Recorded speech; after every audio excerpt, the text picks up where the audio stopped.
and we find the people who are effectively working on the solutions. The cause is the problem, and the effect is the solution. I'm Sam Tupper. I'm Naya Tillit. And I'm Wooten II. Welcome to Cause and Effect. Let's get right into the show. When it comes to college football, everyone wants to be a Division I athlete. The lights, the crowd, and the anticipation of hitting the field to take your team to victory. That's why we do it. But what about the coaches and the players who devote their lives to the game? Players like Ty James work hard on a daily basis to take their craft and turn it into an unforgettable career. That's where coaches like Fred Jones come into play as well. Coach Jones gives his time, his knowledge, and his skill to turn us into well-oiled machines we need to become in order to be a great team. But with spending so much time with players, how does that affect his family? And how do you combine football life with home life?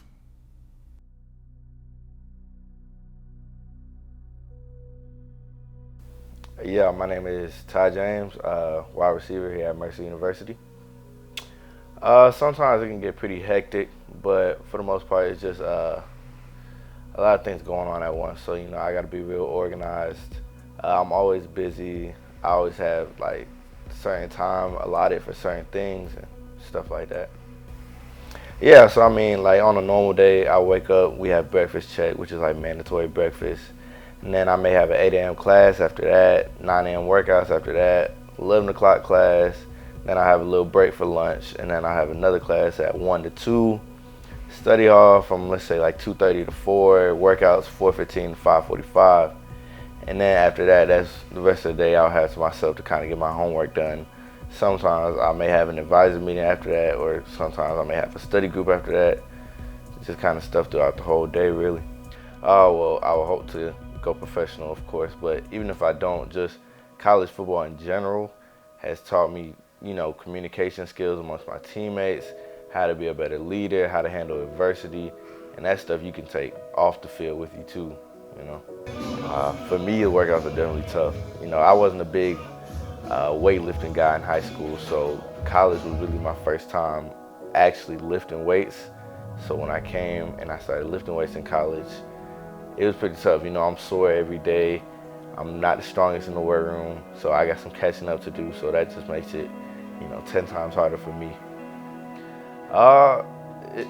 Mostly for the positive. I learned a lot of things, a lot of skills that you get in college, and especially being a college athlete. I feel like sports is the best metaphor for life. So with that and school, I'm getting an education and life skills, combining it together while doing it through football, which is something I obviously love. Hey, I'm Coach Fred Jones, the running backs coach and run game coordinator. Man, I never thought I'd ever be sitting in a seat right here with coaching at a major university or coaching college ball at all. Like I always tell my kids, I never grew up thinking this is something that you could be possibly do. It's like guys, like when they finally told me, like, all right, you can be a college football coach, like you can do that, how you do that? Do you interview for it? Or you got to do this, you got to take a test? Just never had any clue of how to be that, and to be able to just do this is a dream. So, man, I love it, love every day of it. It's a grind, but I don't work. I do football 7 days a week, so I can't complain about doing nothing like that.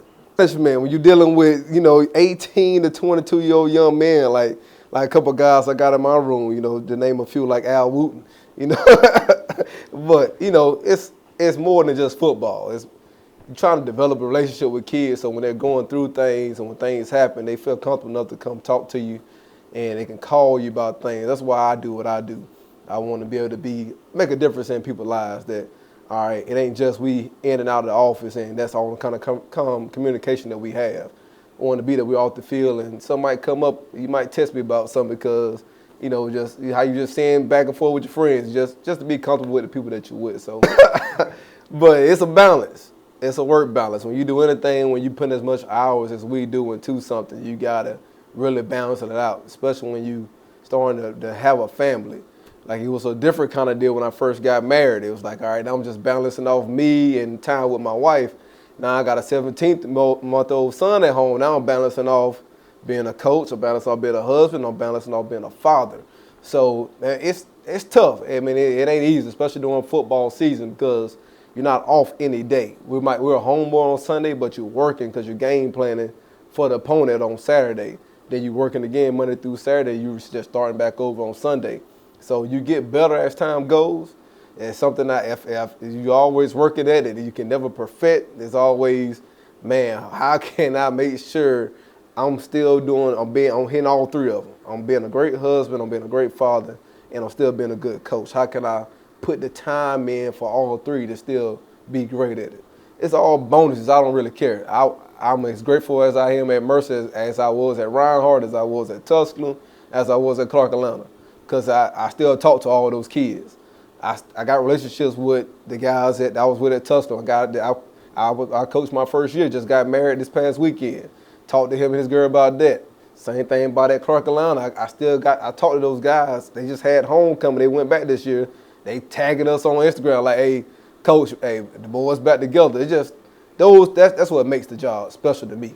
Everything else is a bonus. So like when Al one day he get married and he called me up and say, Coach Jones, hey, getting married next June, won't you come to the wedding?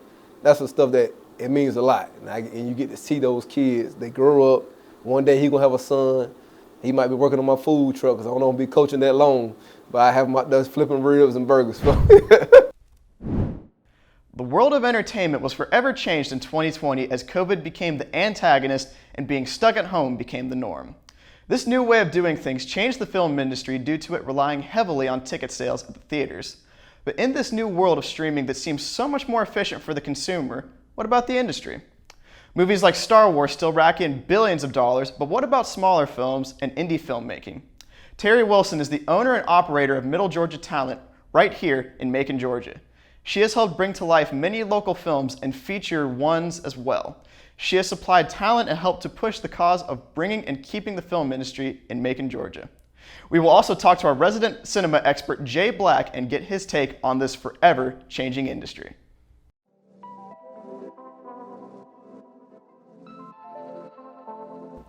The Macon film industry has undergone some radical changes over the past few decades. Ever since the 2010 film The Crazies was shot near the Fountain Car Wash in Macon, the city has enjoyed a gradual influx of productions. Films like Clint Eastwood's Trouble with the Curve, 42, and even parts of Black Widow have been shot in Macon. Many of these films require the help of talent managers to get in production. This is where Middle Georgia Talent head Terry Wilson comes in.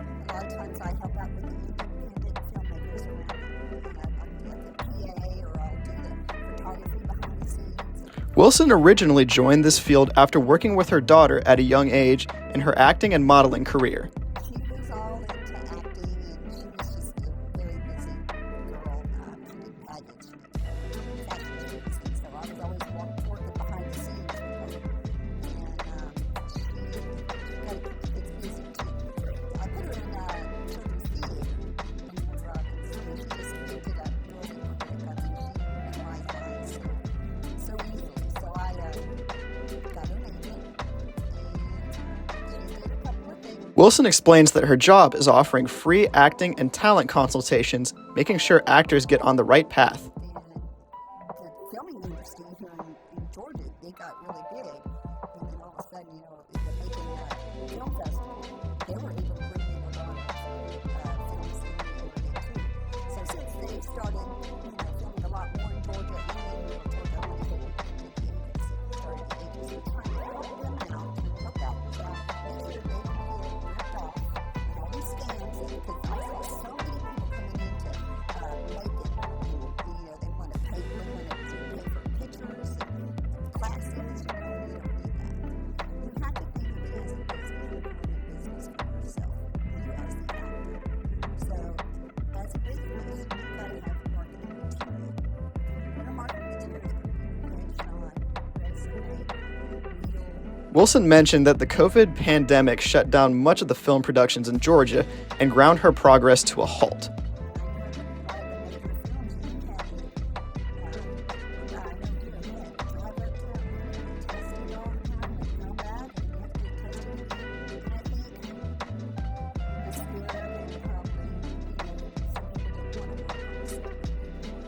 The biggest reason more talent is flocking to Georgia is for the tax incentives the state has. These tax incentives in question include a 20% base transferable tax credit and a 10% Georgia entertainment promotion uplift, with both resident and non-resident worker payrolls qualifying. While the tax incentives are an enticing selling point for filmmakers, Macon has its own local and touristic incentives to keep people staying. There's a lot of unseen benefits to the community. So yes, we've got Ron Howard here directing a film, and there's street closures and some of the detours that people have to take and things like that. But with a crew of 150 in town, they're in restaurants, they're staying at hotels, they're doing some shopping, and I think it opens Macon up to new eyes. That's a benefit to future productions, because if somebody has a good experience here, they're going to be the ones coming back. That was Senior Vice President of Visit Macon, Aaron Buzza, explaining how working with film productions is a lucrative deal for both the filmmakers and the city. Because we didn't have any sort of sense as to what it would take time-wise or how to even advertise that we wanted somebody to take that role on. And our board of directors said, give it a year, see how it goes. And probably 2 weeks later, my phone started ringing, and it's been ringing nonstop ever since. Buzza went on to describe some of the smaller challenges that prevent the city from seeing as much success as Atlanta or Savannah. The things is we don't have the crew base here. Mm-hmm. And so if you're filming and based in Atlanta or based in Savannah, you have to bring your crew with you. And so there's additional cost for that. The other thing that I would say, and this is partially, I think, because of volume and the workforce that's here in the state, also partially because of COVID, what I've seen is, in a lot of cases, just a compressed preparation time. So when we're scouting for places, it's a shorter timeline or a shorter turnaround, which can be advantageous too, because walking into a property and saying, we'd like this in August of 2024, it's really hard to plan and figure out what your availability is going to be. But to say, hey, I'm looking at April, what does the timeline look like? It's a lot easier for the location here in town to project that out and figure out what their availability is, and to hold the dates too. So I think it's sort of a new reality, just the timeline being a little bit different. As the pandemic progressed, less and less people began going to movie theaters to watch these films. Despite his immense love of going to the theaters, Jay Black, the chairman of Mercer University's Journalism and Media Studies Department, sees some pros and cons to streaming's rise in popularity. Streaming currently is ushered in a golden age of TV, a new golden age of TV. We are seeing some of the best TV shows of all time, I think, now. There's so many good stuff, I can't watch all of them. Art films are more, they're more personal. You want to kind of get in there and just kind of think about those films more than like an action film at a drive-in. Art films are actually very good on the smaller screen. And Netflix was the first one to really discover this. While the lack of films playing in the theaters is detrimental to that part of the film industry, there are ways in which theaters can be revitalized to serve their community. People are not used to going to movies now because it takes 20 minutes to drive to the nearest movie theater. You can go to at least 20 minutes. And so they will go to individual films, but it's not in their mind. When you say, what do you want to do tonight? They don't say, hey, let's go see a movie. It just doesn't happen in the downtown area.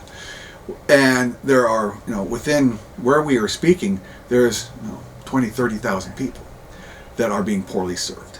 Despite the rockiness created by the pandemic, the Macon film industry appears to be recovering. There's still restrictions, there's still protocols that are being followed, but it's not so tightly controlled. We're getting back to pre-pandemic visits from scouts and things like that. So I think we're getting away from some of the hiccups that were caused by COVID. This is a place that people want to be, and so I think we're going to see more and more of that. This has been Sam Tupper with WMUB and the Center for Collaborative Journalism reporting from Macon, Georgia. Changing the way things have always been is a difficult process, even if that way is unjust. And a lack of understanding of disability in collegiate athletics creates disparity between coaches and athletes. Leka Varudandi plays tennis for the Bears. She gives us insight to the way things work in the college athletics environment from the perspective of a student athlete. Her research leader, friend, and fellow student athlete, Annalise Pareca, runs for the Bears track and field team. She teaches us about the harmful perceptions and misconceptions of athletes with disabilities and what can be done to deconstruct them.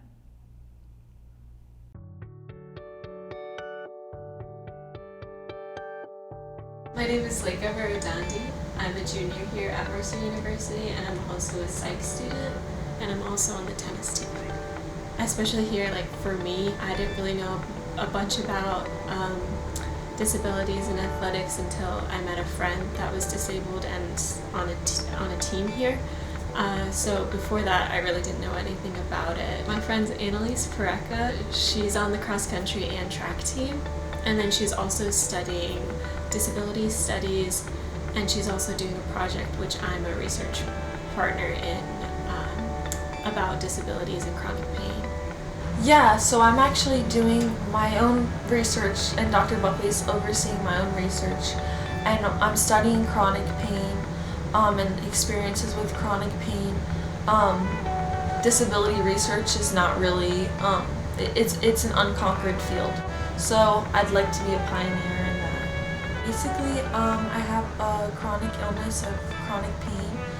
It's a form of chronic migraine, and they're not exactly sure the combination of what it is yet, but right now they're thinking it's status migrainosus and vestibular migraine, which means that I can get into these headache cycles that last for months of intense pain and losing vision, and vestibular migraine means that I can get really dizzy, and then it won't go away for months until I get an infusion. So I'm on medication to try to stabilize.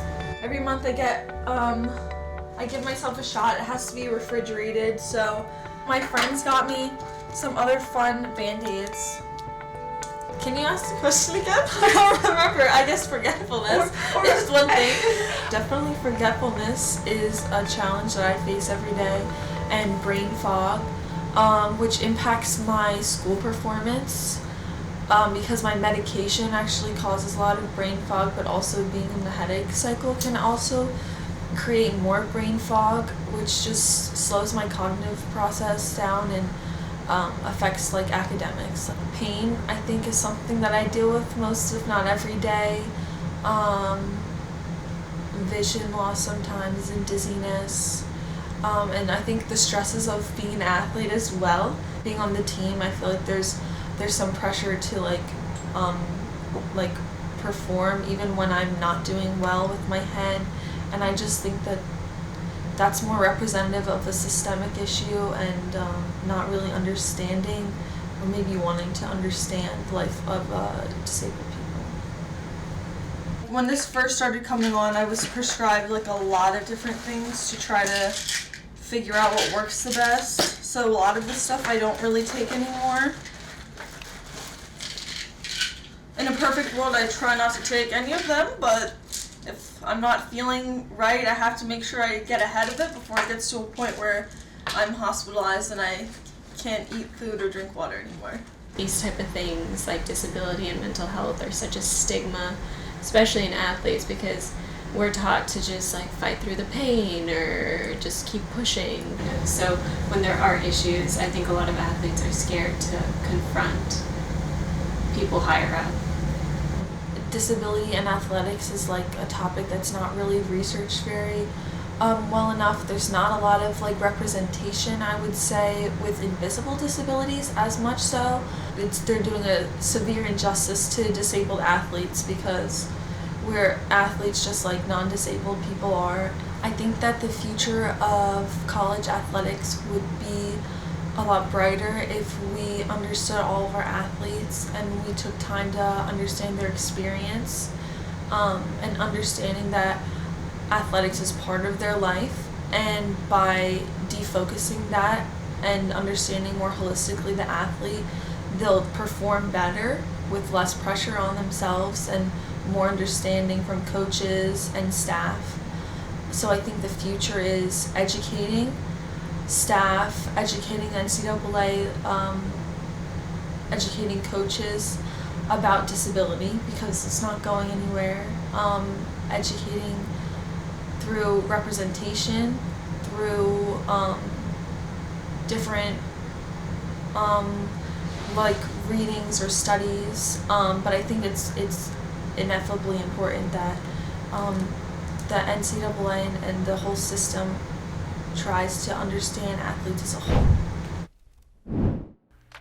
Thanks for joining us, and remember, for every cause, there is an effect. Catch us next time for more movers and shakers in the community. Good night, everyone.